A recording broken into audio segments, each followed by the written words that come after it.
Welcome to the Cowboy Office Show, where you'll experience expert analysis and epic discussion on key pillars of the equine industry, including sports, business, hobby, and the horse lifestyle.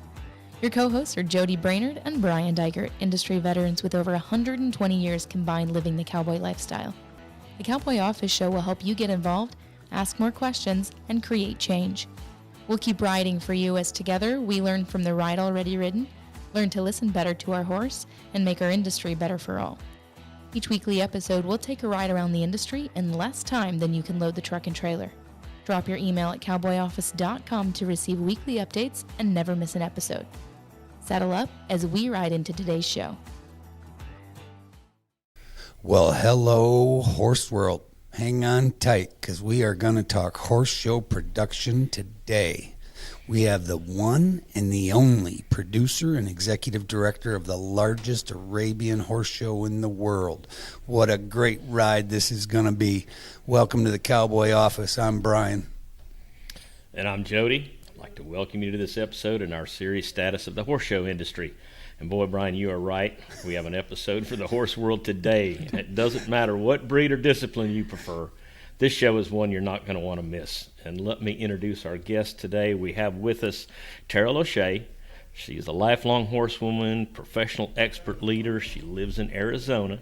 She's the executive director for the past 24 years of the Arabian Horse Association of Arizona. They produce the Scottsdale Arabian Horse Show. It's the largest Arabian breed show in the world. Taryl, I've judged that horse show, and I'll promise you, I'll tell you, anybody that's got a horse needs to go see it at least once. Welcome, and thank you for your time. Welcome to Cowboy Office. Thank you. Glad to be here. Well, Taryl, before we dive into the show too much, I've got to take a minute and just do a little bit of highlights. I got to blow your horn just a touch.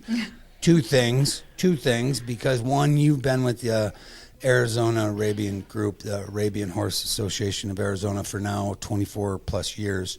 I think you're too young to be there with that kind of time. So that's going to be fascinating to kind of talk about within itself. And you and I have actually done a significant amount of work, but I've got to talk and highlight just a touch because you, like a lot of great horses, are rare and few and far between.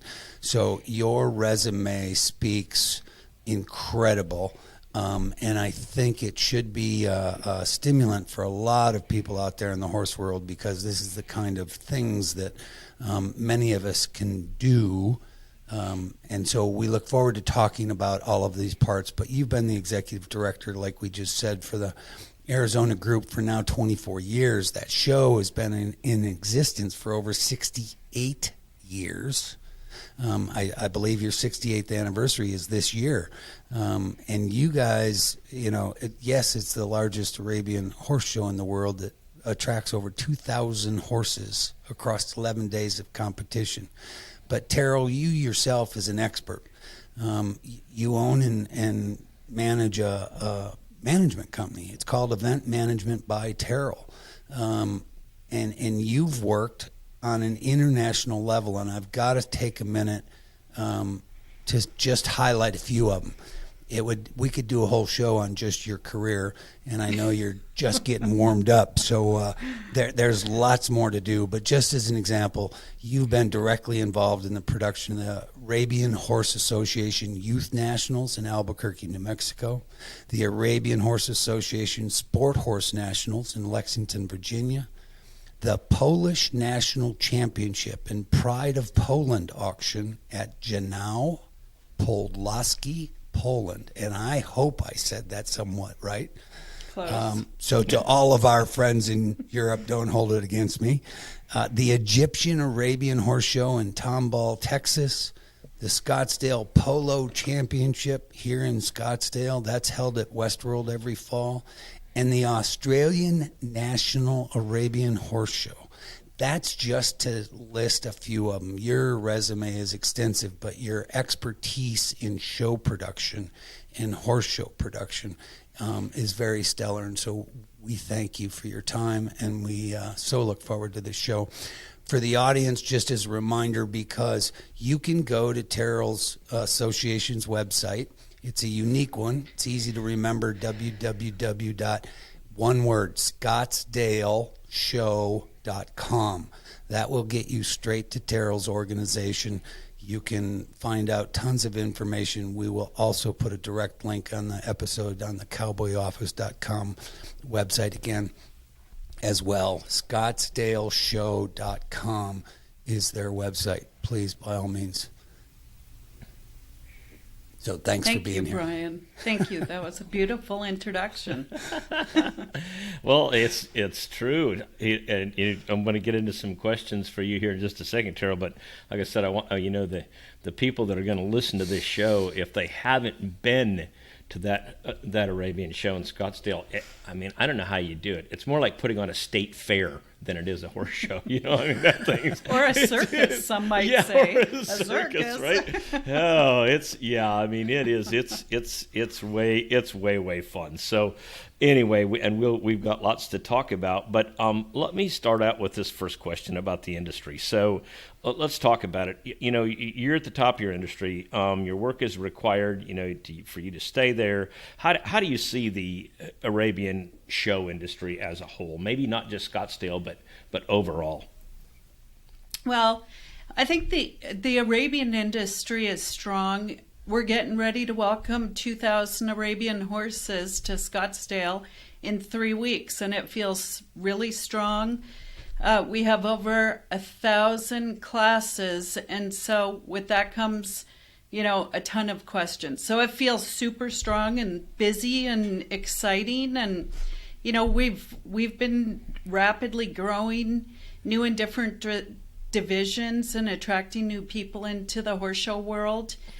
So I think, it feels strong. There's always a few challenges, but going into this year, coming out of 2 tough years, it feels like we're back. And what made the last couple tough?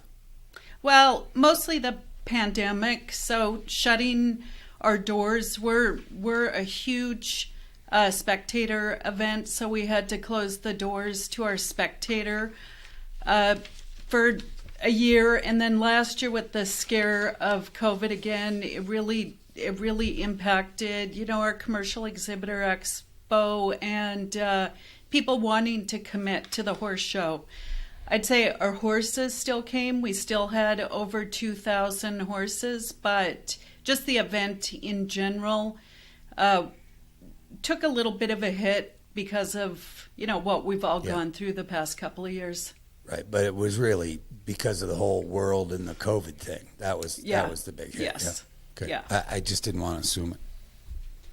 So let's take one more step up, because you just kind of highlighted on the Arabian industry, and obviously your expertise is not only in the Arab industry, as we highlighted with the polo event that you're involved in, but others. But do you have a view, go one more notch up, 30,000 feet, horse shows plural, you guys are running under the auspices of USEF and AHAA, and that's a little bit different than the world that Jody and I spend a lot of time in, on the stock horse side. But if you just go up there another notch and look at the horse shows in today's time, what's your view and take on that?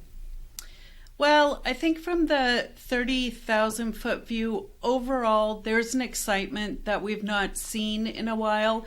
I think I attribute some of that to Yellowstone and just the focus that's put on the equestrian community and just people wanting to get out and be around horses. We're seeing that. There's always the challenges with regulation, new different rules, but I think the view is good. I want to believe all the rules are for the betterment of the industry, for the horses, the people. So yeah, I think the 30-foot view has challenges, but I think there's some excitement with people wanting to get out to events, wanting to live a more organic lifestyle and be outside, be around horses.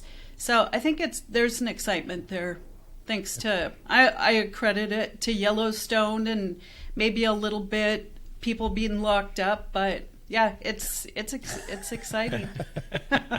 Yeah, well, that's a great answer, and I think overall, I think the people in the horse business always, I mean, if you're a trainer, you make your living in the, a trainer or a breeder, and you're self-employed, you need to maintain a positive attitude. And I think that most people in the horse business see that I think that things are certainly positive, even if the economy is experiencing a little bit of a downturn. I mean, the horse business, I think, is still going to stay strong. So tell me a little bit, Taryl, the Arizona Arabian Horse Association is a state organization, and you're an affiliate of the Arabian Horse Association and the USEF, United States Equestrian Federation. Tell us how long it's been around, and then tell me how much outside influence does the Arabian Horse Association and the USEF have on the Scottsdale show itself?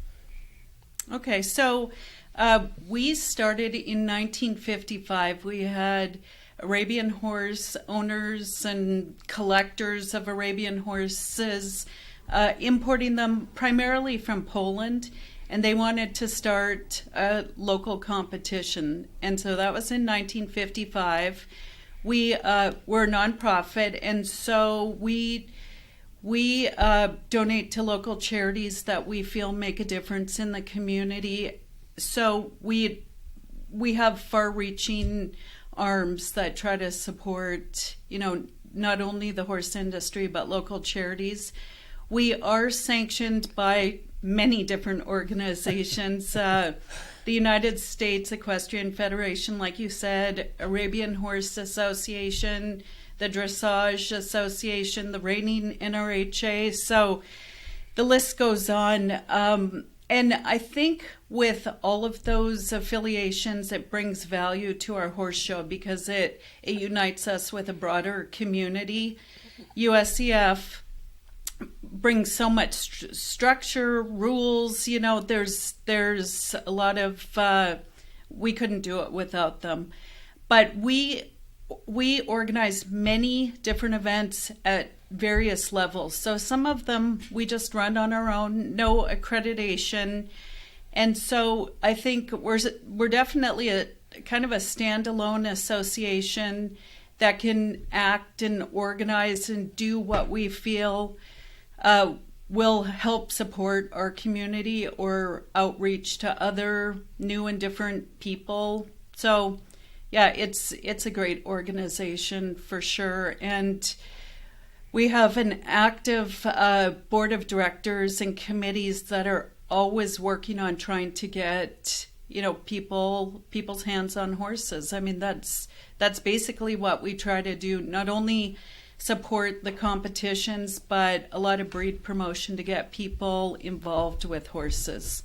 Well, talk about that just a touch before we get, deep into the horse show production and some of that stuff, which is more than fascinating. But the Arabian Horse Association of Arizona that you guys do, because I happen to know personally that you do many things beyond just producing horse shows, which that in itself is, all encompassing. So just talk a touch on what you guys as an organization are doing, your programs you've got inside that. And if somebody's not a resident or living in Arizona, does not mean they shouldn't interface with you guys.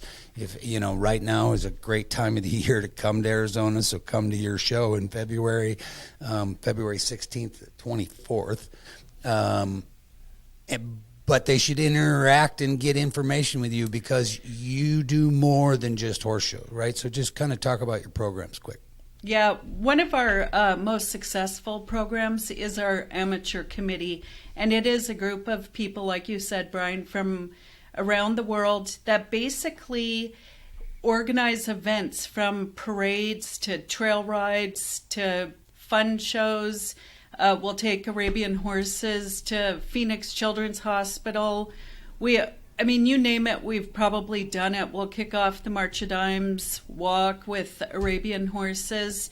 But it's a bunch of people that don't even own horses, love horses, and they get to be a part of this group that makes decisions on what they want to do. Our board, regulates it slightly, but they're autonomous. They can go and do breed promotion, but like you said, it's people who come here for a couple of months from Minnesota or wherever, and they love horses. Some of them have never had a horse, and so it lets them get involved with the horse community, and the outreach has just been amazing. We have youth committees that organize, things for kids, and sometimes it's just pool parties, but it's to strengthen, a youth community that's bound by Arabian horses, and it's just, nothing's really off limits. It's not all horse focused. Some of it's education, some of it's competition, and some of it's just social interactions, and so it's bound together these groups. Like we have Die Hard, that's their claim to fame. They're the president of the youth committee, and they take it seriously, which is really great. That's phenomenal. Jody, just as a side note, this organization is older than you and I, so no matter how old we think we're getting, they've been around longer than us. So but make note. That's old, man. Yeah. It is, and I think the kids organization is just an awesome thing because they're next in line, right? I mean, it doesn't matter what breed or discipline, they're our next group. So that's awesome from that kind of support. So way fun. Well, talk for a minute under your leadership for over 20 years, Taryl. And again, I do have direct experience. You and I have done some phenomenal work for the horse industry. There's no doubt about it. We won't get into that. But I do want to talk about your leadership, your expertise, the advancements that you guys have done, you and your leadership with the Arizona Arabian group, because I have gotten to witness your continued forward movement. You made reference to a little bit of it being flexible and nimble because you are an autonomous organization, even though you have jurisdictional things to some of your shows. But, you've developed the Breeders' Finals, you've developed the American Cup Championships. I gave a list of some of the other things that you're directly involved in, not only domestically but internationally. What pressure and demand do you see on horse show production? That's a good question. So I think that the pressures that we see is obviously what the world is seeing right now: inflation and the cost of everything, basically, from gas to get horses, trailer horses to Scottsdale, to the food that they have to feed the horses, the cost of staying in hotels. We're seeing it all. And, you kind of touched on it a bit. We analyze all of that every single year. We take a look at what's working, what's not working, and how do we keep the horse exhibitors involved. And so, with the rising costs and the inflation pressures, I even hate saying that word. It's like, it doesn't come off my tongue very well, which is coming down now. But just the hard to get goods that we need, rental costs for structures and, tablecloths, chairs, labor costs, everything. We've really taken a hard look at that. How can we continue to give the same level of service without raising the entry fees and the cost for these horses and people to come to our horse show? Because that's important to us. And I can proudly say we haven't raised rates in a very long time. We've just looked at ways that we could deal with the challenges and the pressures to put on a great horse show and still give the amazing experience. So I think number one, it's the pressures of, things are just more expensive. And then, another pressure that we see is, we've gotten so big, and Brian, this, we're busting at the seams, and we put in, infrastructure to try and still put on an amazing horse experience. But the ability to continue to do that has been a challenge. So let me just, the venue side, horse show production, I know, but when you have a one-of-a-kind like your February show, which truly is a one-of-a-kind, one, congratulations on you guys getting there, but two, you've stayed there for a long time, and three, staying there is just as much work. So for everybody in the horse world, and like Jody said, it's one of those events that you need to go to at least once. There's no doubt. And once you go there once, you'll probably go back, because there's more than just a horse show there. I know that first person, so I would challenge everybody. It's a great time to come to Scottsdale, too, so go to the Scottsdale Arabian show and event. You'll love it. But venues,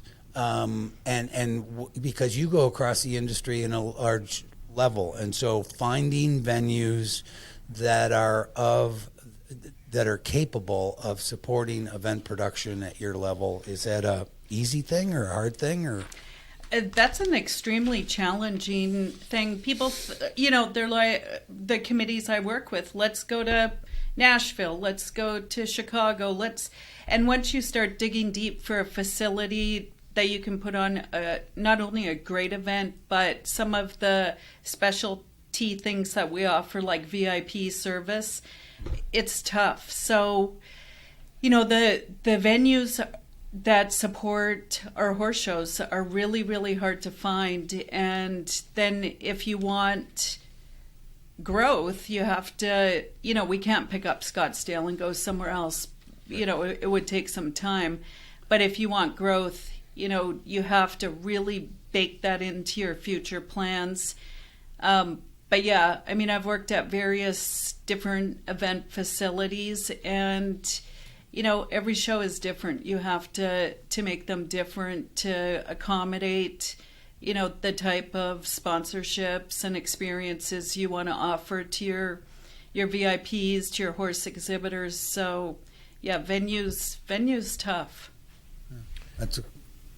That's fantastic. And let me, because I'm just curious about this, and I don't want to take up too much time on it, but since you two have worked so much together, and Brian, of course, I've known him forever, right? But tell me how, and Brian, this one you can help answer this one too. But since at a show that size, right? It's huge. So. How much does Westworld do, like, say, from the parking, the food service, your ring help, your dragging? Does the Arizona Arabian Horse Association have to take care of all that because they're just renting Scottsdale, or that Westworld, or how do you work together on that one, right? Because I have no idea, right? It's huge. Yeah. I'm going to let Taryl answer this one first. Brian, you answer that one. Westworld's a great partner, and Brian has been, I credit a lot of our new and different things that we've tried to ideas he's planted in our heads, my head, and then shared with other people. So anyway, Westworld is a different structure than most. We have a long-term contract. We were the first tenant to sign at Westworld in, I think it was 1988. And so we have rights that most other events don't have. We have the food and beverage rights and, a lot of the other different concessions that come along with that. So probably more so than the other horse shows or that we do, and other horse shows and events that come to Westworld, we do bring in a lot of our own management to oversee the cleaning and the food and beverage management, and management of RV sales and a shopping expo, production. So a lot of that is done right in house, and so yeah. I think it's kind of a hybrid model. Well, it is, and I think that in itself, we could actually do a show on the business level of event production between an organization like the Arabian Horse Association of Arizona and Westworld as a city department, public, municipal-owned asset. But anyways, and Taryl and I, and one, I'm not anymore. I was, because I retired, and I'm now with the Cowboy office. But anyways, I am very proud because it was Taryl and her board that were the main catalyst. And here comes and she's right, for all of those things, which are unique business agreements between entities. So that's not new news, but the way we put that together, and Taryl and her board, and when I was there working for the city running Westworld, we put together a new 20-year contract, and this was back in 2013, 2014-ish. And the point of that is we sat down like business people and looked at needs on both sides, which was capital and operations from a Westworld standpoint, and production and cost of production from their standpoint. And we just found common ground to look into the near future, which was a 20-year contract. And I would tell you that the terms in that contract are very unique. There aren't many in the country. Actually, I don't know of another one. There's not one like it. The closest one that I could tell you would be somewhat similar, and I actually got the preliminary ideas from, was the Ohio Quarter Horse Association and their relationship with the Ohio State Fairgrounds, because they did a similar, not the same business deal, but a similar one, which was looking into the future. And so what they had done is what precipitated all the work that Taryl and I did. And so it's a great case study that I think the entire horse show world could look at and learn from, because going forward, and that's why I asked Taryl that question about, one, venues and the availability to venues, but then two is your ability to grow, because you can't stand still in this world. So you've got to grow. And well, now you're talking about capital investment, and how do you do that when you don't have capital that'll let you grow?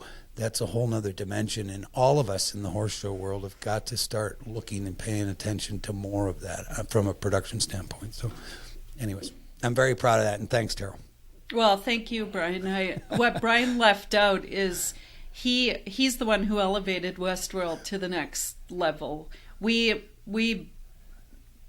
worked for years before Brian came to Westworld to put in the infrastructure. And when Brian came, he listened to all of us users, and he helped get it done, or he did get it done. And we anteed up some money and some debt service money, but he's the one who listened to all of us and saw the need for a world-class facility. So the thanks is out to you, Brian. It's all of us. It's just doing business together for the common good. So go ahead. And I think the advantage that both of you had, like I said, that's an incredible story. I'm glad I asked the question, because I really had no idea. Really? It's the only thing I've never even heard anything like that before on a 20-year contract. But, I think it helps that both of you have backgrounds and have been in it for so long. Brian, has done this thing, he's shown horses, and he knows what it's like to be, to be a client that has to go, a trainer that has to go to a horse show, and this is what I would like to have, and I think that's helped immensely. So anyway, great answer, you two, and I'm sure that's really, I think that there's going to be a lot of people that are going to be interested in that. Okay, so Taryl, the Scottsdale Horse Show is 16th through the 26th. It's the largest in the country, largest Arabian show in the world. You offer cattle, advanced stock horse disciplines. I know because I've judged them. And what are the hurdles you face with the event in the future? Like you said, from a growth standpoint, do you want to get bigger? Can it get bigger? I'm just, it's like, holy cow. It's like, if you got all my stalls are full now, what do I do, right? Yeah, exactly. I think about that all the time. Like, we're always driving to be bigger and better and bigger and better. And I don't know if it needs to be bigger. I don't know where we'd put more temporary stalls. We already bring in over 3,000 stalls, and with, limited suppliers, that's a challenge. But I think it's like human drive to make things bigger and better. And so, I don't think you can let off the gas pedal on that one, because if you don't do that, I don't think you're bringing new people into the industry and creating more opportunities for people in the industry or wanting to get into the industry. So, we stick right around 2,200 horses. We've been as high as 24, and I think, would we like to grow? Yeah, but then it makes it hard to not be done before midnight, and you have to start reining or dressage at 7 o'clock in the morning. So, yeah, I think smart growth is good. If the people are there, we'll offer it, because we definitely want to support the Arabian community and the horse market in general. So, yeah, I think bigger and better, and our challenges are just, Brian can attest, we've maxed out that property. I mean, it's a big property, but to put it all in one footprint becomes, almost impossible. But we'll continue to push to grow. Keep playing. Well, and we're going to talk about growth on an industry standpoint, and I think it's somewhat similar, because yes, the reflex bigger, we think bigger means better. You just said a very powerful statement, which is maybe not, but so really it is, should we think about it different on what does better, could better look different? And that's where I think, that's what I believe, the current modern horse show world is looking at itself on how to do it different, and therefore different should be better. And is there other ways for more people to get involved with horses? That doesn't mean every horse show has to have 2,000 stalls. I just pose that as a bigger question directly relative to your February show, because it is a one of a kind. How do you keep serving all of it, which what we hear in the industry is the difference between fun and affordability versus the pros that need to make money and keep the economics turning. So how do you serve it all at that level, being a one of a kind? Well, I think you just touched on it a bit. I mean, first off, we try to put on the world's greatest horse show. We claim that phrase, and we try to live up to it every single year. But what we've been doing is actually, I think something that you said to me, Brian, is having different horse experiences, and that was the catalyst to bring in, an immersive horse experience last year that we put thousands of people through. We had lineups every single day. And what that was is we built an additional arena right when people walk in to the horse show, and they could line up and they could learn how to lead a horse. And they call that horse speak. So they learned if they leaned into the horse turned away, or if they, their actions, the horses knew how to communicate with them. And so we taught them a little bit about that. And then they could ride a horse. They could, it was endless. They could ride a horse. They could do this surcingle work. It was amazing. And so we've expanded on that this year. We brought that group back in. It's called Hoofbeats USA. And we've brought in ambassador horses. So this will be the first year we've done that, where we brought in kind of the rock stars of the industry. They're old, retired show horses, the majority of them, or they're famous stallions. And so people get to come and meet them and learn about them. And, I liken it to a movie star. They can come and see these horses that are being promoted and learn something about them and walk away with a feeling of they just saw something pretty special.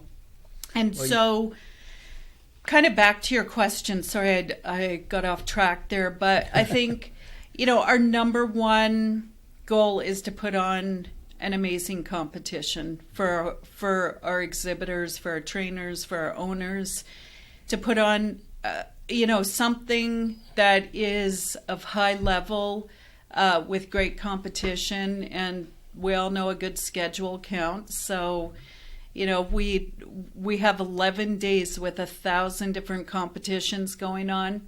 And that's only the competition part. And then we have this immersive horse experience. So we're focusing on just getting more people involved with horses. And it's not all Arabians in the immersive horse experience, it's all breeds, but it's to get people to meet the horse and to realize what amazing animals they are. And that's been a huge focus the last couple of years for the horse show.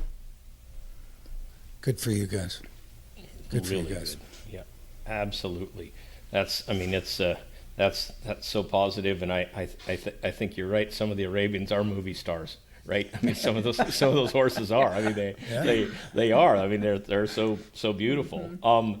So let me ask you this question, because I think every reining horse trainer has at one point or another ridden an Arabian and shown them. I know I certainly have, and I've coached some world champion Arabians, half Arabians. So, you have such a mix. You mentioned the Polish Arabians that started in 1955. So you've got the Egyptians, the Polish, you've got your half Arabians, your saddle horses, your flat saddle horses, your stock seat horses, and you have to mix them all up and come up with enough classes. So, I mean, that's why there's 1,000. That's why there are 1,000. Exactly. Where's your growth coming from? Is maybe one? Are they maintaining? Are they consistent? Tell me about that a little bit if you can. So the growth comes in different areas. So we'll see divisions shrink and other divisions grow. What we've seen kind of overall is the exponential growth of half Arabians. Arabians are so versatile, and so they can be bred as, designer dogs. They don't really call them designer horses, but we can breed a purebred Arabian horse with a quarter horse and be competitive in the reining arena. We can breed them to trot really high with the saddlebred. So that's a huge portion of the Arabian horse market is the half Arabians.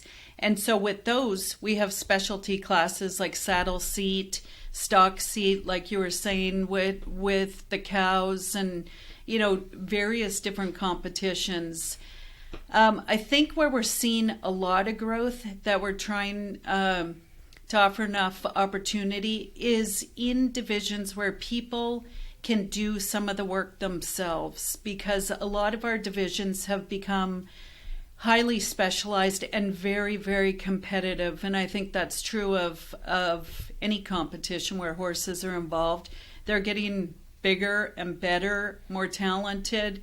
And so where we're seeing some growth is in the divisions where amateurs can do a lot of the work and still be competitive. And that's in the ranch horse riding, the sport horse, some of those places where it's not quite as fine-tuned, but it still requires a lot of skill. And so, did that answer your question? Yes, absolutely it did. Okay. I think you have that's something fascinating. you're going to add, right? Yeah, it is. Well, I think it's fascinating because you provide an opportunity that many of the disciplines themselves don't. And as the disciplines look to how do they get beginners involved in an advanced discipline, that's a hard bridge to cross. You're kind of doing that. And what you're talking about is the reference in the industry to those people that can do more themselves and minimize cost and resources from other expertise, but then still go, yes, you've got to practice. Yes, you've got to gain experience. Yes, you've got to advance skills, but that allows them to go at their pace. I'm interpreting that a little bit, but you're making reference to that's where you see more growth than anything now, right? Exactly. Yeah, a new division. It's not at Scottsdale because we just don't have time in the schedule, but some of our other horse shows, we have added the Academy division, which allows lesson programs to bring their horses, lesson horses and kids to try competing. And that's a huge growth area, and it's open to all breeds. But these past couple of years, the adult, youth divisions, they're amazing. And it gives a brand new person the opportunity to get in the show ring. I think that's just such a good program, and I will tell you from a professional standpoint. I'll share a little story with you here, and it's not. I mean, I say this tongue in cheek because I'm a kid. I grew up in Minnesota, right? And Minnesota back in the late '70s and early '80s was a huge Arabian state. There were lots of Arabian horses, Gainey's Arabians. I mean, they were in that's Minnesota St. Paul area, huge, And so when we were a kid going to the Minnesota State Fair, they had a full slate of Arabian classes. Well, of course, you're a kid, and it's like, well, we're quarter horses, those are Arabs, and we always used to go run to see the Arabian halter because we knew that the 2-year-old studs would come in there and they would have these halters on with about as big as a pencil, right? And so we knew one of them was going to break loose and run around and it just causes a major amount of disruption in the halter class, right? And then the guys would run out of their loafers and all that kind of stuff because they were wearing shoes. But I think what has happened later in life when the half Arabians started coming to guys like me, people would call me and say, would you be interested in riding this horse? And I say, yeah, okay. So we try them, and first of all, we find out that they're very trainable. And secondly, the thing that was lacking in our business, and it's getting better, but I attribute most of this to the Arabian Horse Association, is that the people weren't in a hurry to get their horse trained. And that was something that we were under tremendous pressure to get the 3-year-olds out and get them trained and get them shown. And I have an Arabian client that would say, we'll get it next year. And it's like you could, the greatest thing ever. So anyway, there's my 2 cents worth. It's very true. Yeah, it's those crazy halter classes that the breeders love, with those horses jumping around, snorting, and being very dramatic. The Arabians are known for their charisma, so they love that. But we always are trying to stomp out when people say these horses are crazy, because they're not crazy. They are charismatic, and like you said, they're very, very smart, and oftentimes, they know what's right and wrong, and they'll try to fight, for their belief, but in the end, they're amazing and beautiful. Well, and I think that they know that they're more beautiful than the other breeds. So that's where a little bit of it might come from. So, just that. Right. See how smart they are? Yeah. Right. Well, and they, I will say this from a trainer standpoint, they do what they're taught, because I've never had an Arabian that was the most respectful individual in the world, because that's the way he was treated when I was training him. So I never had issue with him. But yeah. So true. Yeah.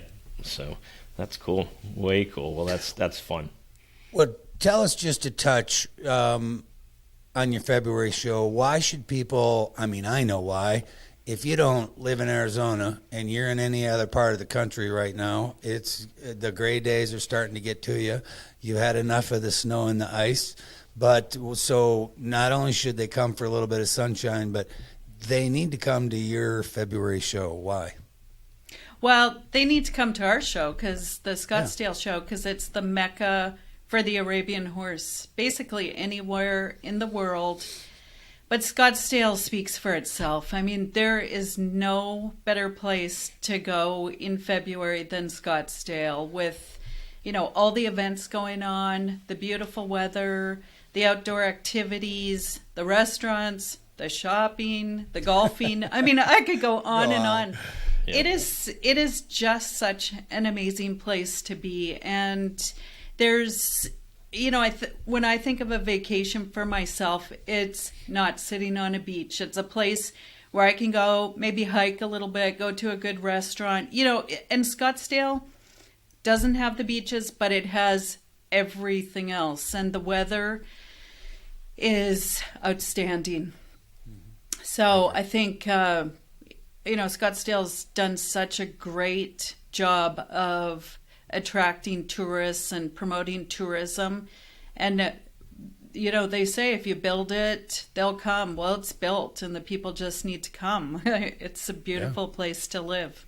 Well, and visit. Your show is older than us, and I've told this story because I live here, but Scottsdale is almost the same age as Jody and I. So if you just look at that, and why is that pertinent? Because when you look at cities and towns that were incorporated and just starting in the 50s, that's Jody's and my time frame, look at what Scottsdale's done in basically one generation. I do have a lot of experience in other towns that are, struggling, trying to figure all that out. That destination port, I think, is a big one. So anyways, it's pretty cool when you kind of look at it from a case study standpoint. Absolutely. Yeah, that is way good. And like I said, the important thing I think that people need to understand is we were talking about this with the quarter horse run that goes on, but it's like you don't have to have a horse to go there. I mean, you can go enjoy the Arabian horse show, and there's like I said, there's 1,000 classes, right? I didn't know that, but I mean, it's like there is. I could go watch it. I could go watch a different class every 10 different classes every day for 10 days. But anyway, that's way good. Okay.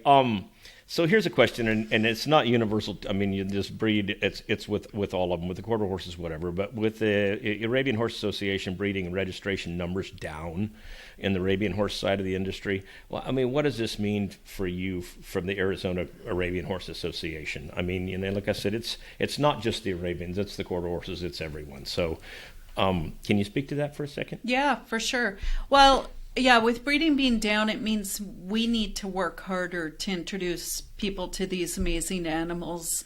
I think people, once they meet a horse, and I say an Arabian horse, there's an experience that they get. Not all people, but a lot of people. And so I think what all breeds need to do is, I think we can all work together. I know there's always been some rivalry between the breeds just to keep their market share, but I think we all need to work together and let people know how amazing these horses are, and that'll from the grassroots level create a demand, and when there's a demand, people will start breeding. So that's an important topic of conversation for us, and it's why we're doing all the outreach, why we're doing the immersive horse experiences, trying to create some demand. But I think we'd all agree horses make our lives better, and I think there's a lot of people in the world that need to realize that the cowboy horse lifestyle is a happier lifestyle, and we work so hard to try to find things that make us happy, and you guys can attest, soon as someone gets involved in horses and they're hooked, that's happiness. Well, look at us two. So, anyways, we're still laughing, but anyway, right? It is true, and Taryl, this is not a. I mean, I'll throw something. Maybe it's a little more difficult out there, and it's not even so much a question I will ask you, but I think that especially the Arabian horses, and it happens in the quarter horse business, the reining horse business now. I mean, with the Yellowstone gig, it's great, but horse prices have gone through the roof. Okay, and so it makes it very, very difficult for someone to get started. And I personally, I don't have to do this anymore. I'm into, for sure, the semi-retirement phase. I've got one for my wife, and I still have to go ride a couple, but don't have to have that barn full anymore. But even in the past few years, I would go look for a horse for someone, and because maybe a half dozen horses sold for six figures, lots and lots of money. Mm-hmm. Everybody's convinced that theirs is worth exactly the same amount and or a through the roof price. I mean, they do. And whether or not it's a good horse, they're going to price it like it's the greatest one in the world. And it's like, right, you just get to shake your head and walk away from them. It's like, people, you're nuts. I mean, I'm talking about from a professional standpoint. Do you see the same thing with the Arabian horses? Absolutely. I mean, we love to talk about the yearling filly that sold for over $1 million at the auction we had at Scottsdale. But what we really try to do is let people know that's one in a million. We love to talk about it, but there's horses out there that, are affordable. And so, anyone can sell their horse for what they want to sell it for, but I think breeders and trainers need to support the idea that trying to make as much money as you can off of a horse isn't the end game. The end game is getting new people into horses and growing their base of clients. That'll stimulate the breeding market, and I think it's just we're always trying to communicate that you can find a trail horse out there for $1,000 or whatever, but that's a tough one that we really need to try to figure out, because without affordability of horses, it's just the barrier that's going to keep people out. Well, I want to jump on that one a touch, because we have a luxury. It's a curse and a blessing at the same time. Our market is not regulated, and which is a good thing. The bad thing is you get a lot of what we're talking about now, and then the other part is it puts the pressure on the consumer to put the work in to go find whatever it is they're needing. And it's really the process by which they, one, get into the horse world, and then two, step their way through it. And if all of us, the collaboration you made reference to, Taryl, I think is a phenomenal time in our lifetime, that while we all went our own ways, we're now back full circle and looking at how do we collaborate better. And that goes directly to this question that Jody brings up on cost, the barrier of entry of cost to enter. And I've used this one a lot because I don't think having horses is too expensive. It's that most of us put undue economic pressure on the new people coming in. And there are different alternative ways, and that's what we as an industry got to kind of look at. And I'm a big one on, and I think our governing bodies have got to look at our industry different, because we've always put the pressure on ownership, especially at the beginning, the youth and the amateur level. We make them have to own those horses. I think there's a different way that amateurs and youths can develop skills and get more experience, and it's not about spending six figures on a given horse. So we got to continue to explore that. So anyways, that's my 20 cents on that subject. Well, I think it's a good one, and I think, Taryl, you're absolutely right. I think that more. It doesn't matter if the American Quarter Horse Association and the Arabian Horse Association get together and address that problem together. The paying horses, it doesn't matter. But it's common, and it needs to be addressed. So anyway, like I said, that's a good answer. Thank you for that one. Brian, this is more your ballpark than it is mine, but let's talk a little bit about the professional staff, career development, and staff recruitment, huh? How do you find and create a professional network for career opportunities, professional development beyond horse trainers? Like I said, this is Brian's gig. It's just my turn to ask the question, but he's going to give you his 2 cents, I promise. Nope. Go for it. Well, it's a career development, and that's a common conversation. It's coming up at the Cowboy Office show on almost every episode. And the point is, Taryl, you being in the show production standpoint, how are you finding professionals to support the production that you're needing, and then, the development of them? So would love to hear your point on that. That is a good question. I mean, we're lucky. We have 200 people that come and work the Scottsdale show approximately every year, and many of them have been with us for decades, and they're amazing.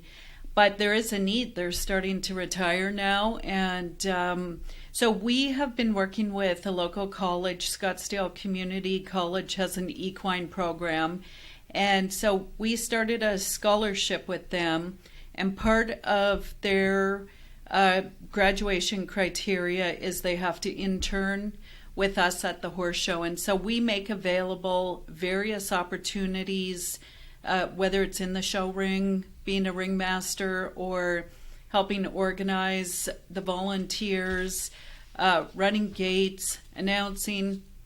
So we give them these opportunities to learn how that is done.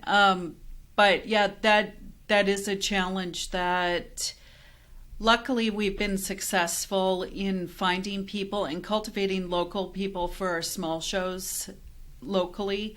I think that's huge, and I don't know the answer to that. I know we're lucky because we have 100 people that have been doing it longer than I have. And so the time is coming. I know where they're going to retire, and we have to be able to put new, skilled, successful people in there. So, the chore gets to be you can put new people in, but some basic experiences and exposures. And what we hear, what Jody and I are hearing a lot, is because of the whole shift in society. We're moving away from agriculture and livestock and that kind of stuff. And so those skill sets now to the younger generations, they don't have it. And so now mentoring them, and somebody's got to lead them and teach them some of those things. That creates a whole nother pressure in the industry when you talk about professional career positions. So anyways, I don't have the answer either, but it's a common conversation. I think we as an industry, again, there's a collaborating effort. And I think from high schools and vocational schools to community colleges to even university systems to all the commercial enterprises in our industry, we've got to do a better job of mentoring those and developing those like we do with a horse. Yeah, agreed. I went to the Arizona Conference for Tourism, and the hotels were talking about, they just can't find people to work in the hotels, so they've had to change how people work. They work shorter shifts, fewer days. They give them various different duties to do instead of just running the front desk. And I keep thinking we need to try to come up with a formula where that works in our horse shows, because a 16-hour day probably isn't appealing to the younger generations where it was what we do, right? So we probably just have to look at a different work model, a different model that rewards them for contribution, but maybe not to the extent we've worked. Well, we'll stay in touch on that one because it's a common piece in the industry as we move forward here in the 21st century that I think, again, as an industry, can we be collaborating more so on that? I think, yes, in today's time, because communication is so much easier, even mobility, we're not limited like we used to with geography. So the ability to get people and put them in places and do those things. Jimmy Kaiser and the Kaiser Arena Specialists, we talk about this too, because having that kind of expertise that he takes on the road, he does it with a crew of 4 to 6 that they're doing, 100 and some days a year at major events. And so where's the next one is always that part of the conversation. So thanks. And we'll stay in touch on that one. Let's talk growth just a touch. We've talked on it in some different forms. Bigger is not always better. Is there a better, different way? What does growth mean? You've elaborated on more people getting exposed to not only the Arabian horse, but horses in general. Are there other things in growth that you guys, the Arabian Horse Association of Arizona, look at that we haven't heard about or thought about? Is there growth, and how do you guys stay relevant and moving forward? So I think what we've focused on more so lately than before is just any kind of exposure. We want people to come to the show. We want them to interact with horses. But just, I liken it to Yellowstone again. Just exposure to watching horses, just exposure. We did a real estate podcast yesterday just to talk about the horses. And I think with so many different groups looking for content, I think the more we can get out there and just talk about these horses, and I think it leads to growth, organic growth. People start thinking about it. It's like the logo being exposed to someone numerous times, and they're going to go buy whatever. I think we just need to keep talking and till we're blue in the face and just try to grow the horse culture, because like I've said already today, it's just such an amazing lifestyle, and it's just good for people, and there's so many people that could benefit from it.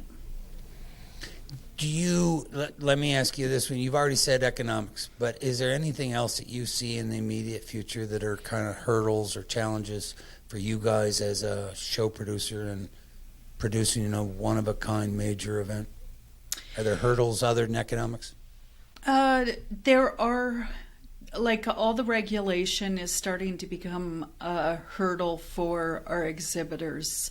And I'm not speaking against it. I'm just, we see the frustration in all the hoops that they need to jump through now, whether it be with the rules or with safe sport or with, different waivers and things that they have to agree to and abide by. I think they're saturated. And so what we've done to try to solve that problem is positively educate them on why this is necessary, not just like, here's another rule you have to follow. Trying to let them know why, and we found that has helped quite a bit. But I think it's just the bureaucracy of running a competition has gotten. And it's necessary. Parts of it are completely necessary. But I think the casual competitor is fatigued by all the rules and regulations and memberships and drug fees and different things that they have to deal with. Right, understood. And with your I February, would agree. Some of the USEF's judges' requirements are exhausting. I mean, not just from an exhibitor standpoint. It's like, you got to be kidding me, right? It doesn't have anything to do with me getting the horse in the right spot. There's a whole bunch of other stuff I have to do to maintain that card. So, okay, good stuff. This is something that I like to ask everybody that we have on the show, and it's, where's the primary influence coming from in your organization? Is it the breeders, trainers, owners? Where's the biggest peer pressure come from at your horse show? And I don't want to say it's going to be a problem area, but I'm just saying, who tries to exert the most influence? Influence, I would say probably the trainers. No, I think I think there's influence coming from all those areas. I think the trainers, it's their livelihood. They're in the arena. They're making it happen. I think where we need to exert the most influence is with the breeders, by offering different programs to incentivize them to breed.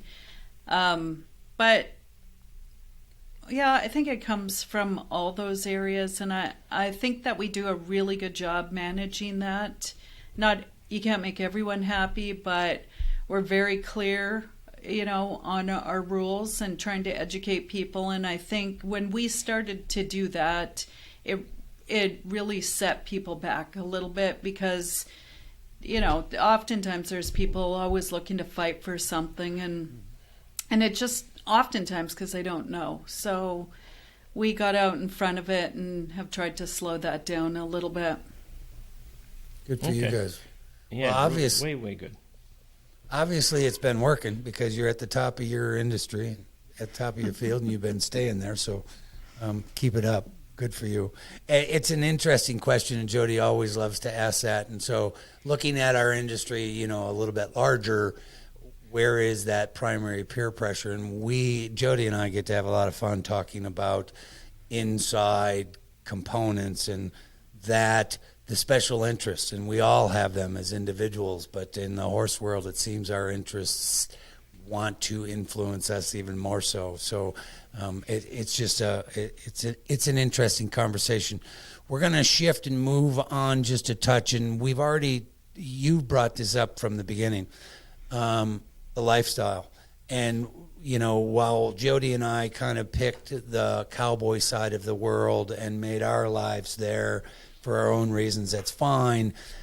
But the entire horse lifestyle, yes, the cowboy lifestyle because of Yellowstone's new series, the new American Professional Horseman event's going to be in March, you know, held with the rodeo. I think that that's going to be fascinating to see what that means.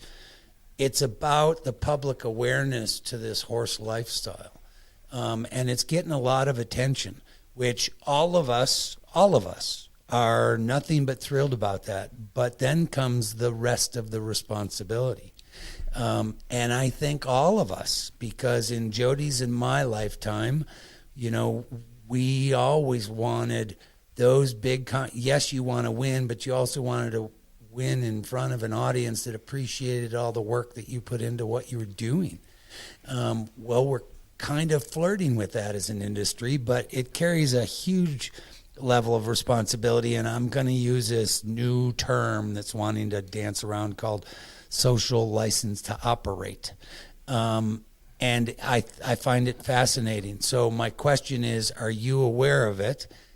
And if you are, then what are you guys as an organization kind of doing with that? And if you're not, then we can talk about that. But as the horse world gets what it's wishing for, which is public awareness, it carries responsibility. So that's where this new common term is going to become, I think, more common this year: social license to operate.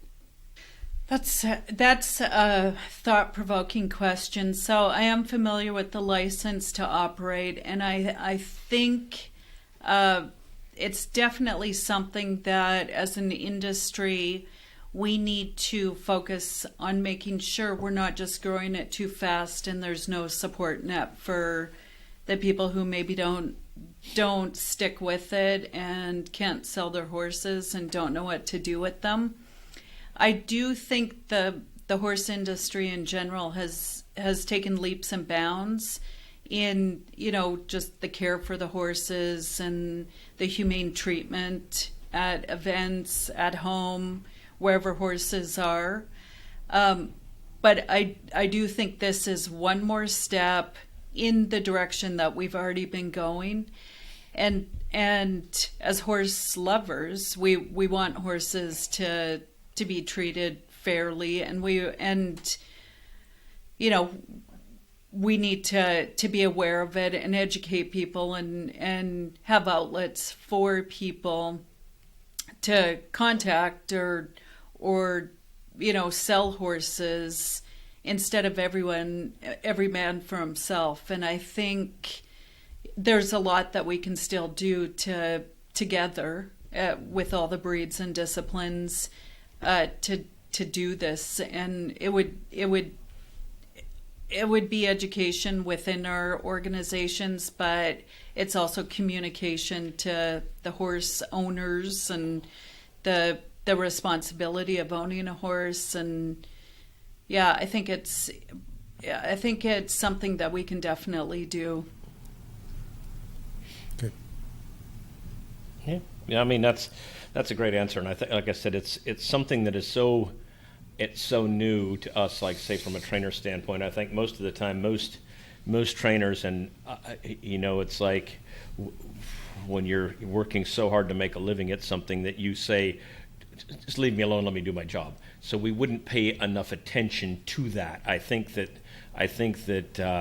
the next generation are going to be much more well schooled in that area. So I would think that perhaps they're going to get ahead of that curve like you guys are. I mean, in the Arabian business. So anyway, I think it's going to be a potential sticky area, but I think that if people are aware of it, they'll find an answer for it. But I would then say it's only going to be sticky if we in the industry allow it to be sticky. I think the responsibility is about that component. Because if we want more people to be involved with horses, then there's responsibility that just carries with it. And I've used the analogy of it's not the same as a dog or a cat. it's a different animal, and so there's a respect and a communication and a bond that's very different. So it's not a pet, but it's a different animal partnership, and so that responsibility and how we teach, fellow people and putting the horse first is really what the big piece is of the social license to operate, because that's what the public, it's what everybody expects. You can do what you want to yourself, but they're not going to tolerate you doing not good things to your pet or your animals. So that's where that comes from. So, don't you think we've been doing a better job at that? I do as an industry. Yes, I do. And if you looked over time and the numbers would actually say that, yes, I do. But I think in modern time, it's just not, you can't put your head in the sand and think that it doesn't exist. And you can't have it both ways. And yes, I do think as an industry we are doing much better with it. But I think we always have to, it's one of those things you have to keep working at it. And you can't let a few bad apples spoil the rest of the tree. So, yes. So, tell us real quick to just kind of wrap it up, Taryl, because you have the lifestyle. What's that mean to you, and how did you, Miss Taryl, a Western Canadian, end up in Scottsdale running the largest horse show in the Arabian horse show in the world? Tell us about that. What's it mean?